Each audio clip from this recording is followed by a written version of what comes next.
तुम्हारी है, लश्कर भी तुम्हारी है। 3 फुट को 7 लिख दो, अकबर भी तुम्हारे है। 3 फुट को 7 लिख दो, अकबर भी तुम्हारे है। आंध्रा को जिगर टूटकर एक नूर जरूर रहेगा। अगर तू फिरौन हो, एक नीचा जरूर रहेगा। अगर तू फिरौन हो, एक नीचा जरूर रहेगा।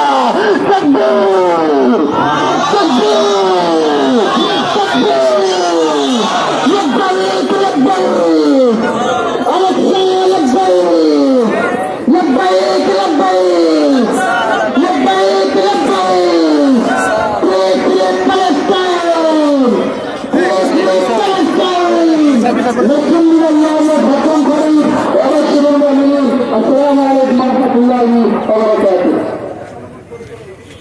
ইতিমধ্যে আমাদের মাঝে দেখছেন আমাদের আমরা কিছুদিন পরে উপস্থাপন করবো। আমাদের শিক্ষক বক্তব্য পরে আমরা আমাদের এই ঘটনা থেকে ঘোষণা করবো ইনশাআল্লাহ।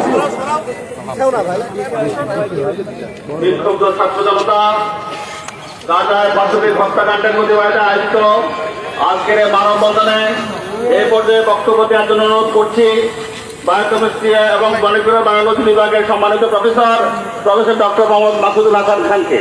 Professor doctor Mohammad Masudul Hasan Khan. বিসমিল্লাহির রহমানির রহিম। গাজা এবং রাফায় বর্বরোচিত হামলার প্রতিবাদে আয়োজিত আজকের এই মানববন্ধনের সম্মানিত প্রধান অতিথি রাজশাহী বিশ্ববিদ্যালয়ের সম্মানিত উপাচার্য,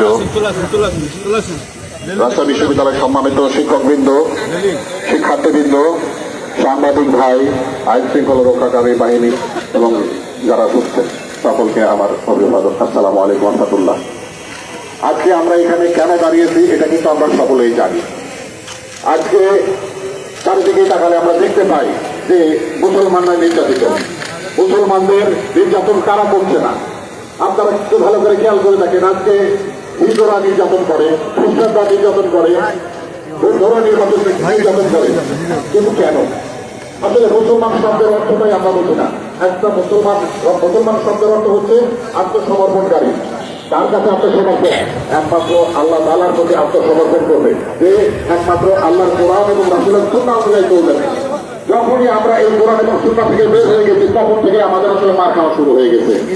পবিত্র কোরআনে আল্লাহ বললেন যে তোমরা আমার রজ্জুকে শক্ত করে আঁকড়ে ধরো, পরস্পর কখনো বিচ্ছিন্ন হয়ে না।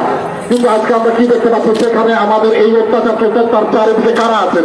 তার চারিদিকে কিন্তু ইহুদি, বাচ্চারা, খ্রিস্টানরা নাই, সকলে কিন্তু মুসলমান কান্ট্রি। মিশর আছে, লেবানন আছে, জর্ডান আছে, ইসরায়েল আছে, সৌদি আরব আছে, ইয়েমেন আছে।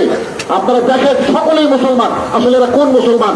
এরা কি আল্লাহ রাসূলের সেই কোরআন এবং সুন্নাহয় বর্ণিত মুসলমান? আমি মনে করি না। এই মুসলমানরা হচ্ছে দুনিয়াদারির মুসলমান। যখন তারা আল্লাহর দাসত্ব থেকে দূরে সরে গিয়ে যখন ইহুদি এবং নাসারাদের দাসত্ব শুরু করেছেন তখনই কিন্তু এই অত্যাচার নিপীড়ন শুরু হয়ে গেছে। কারণ তারা দেখেছে যে এই প্যালেস্টাইনের উপরে আঘাত করলে